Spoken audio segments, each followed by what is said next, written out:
संकेत, काय झालं? का अपसेट आहे एवढा कालपासून? रोहित शर्मा रिटायरमेंट घेतोय वनडेतनं लॉर्ड्स वरती. त्याची शेवटची वनडे असणार आहे. असू दे ना, त्याला काय होतंय? अरे असू दे ना, काय मोनिका असू दे. तुला काय माहितीये काय अटॅचमेंट आहे त्याच्याशी? अरे पुढच्या पिढीला तरी चान्स भेटेल ना, त्याला रिटायरमेंट. अरे पण भेटू दे, मी कुठे नाही म्हणतोय पुढच्या पिढीला चान्स भेटू दे. आता किती 2027 किती लांब होतं बाई, तो एवढा मेहनत करत होता, फिटनेस वरती काम करत होता, आणि असं पण नाही की त्याचा खेळ डाऊन झालेला. तर 2027 ला किती 18 महिने राहिलेले भाई.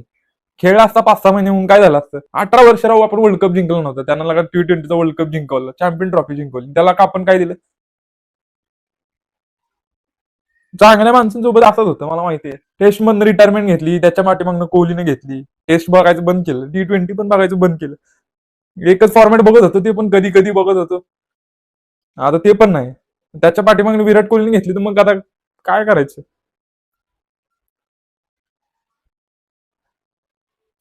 गंभीरला असले शिवाय देऊ वाटतात ना,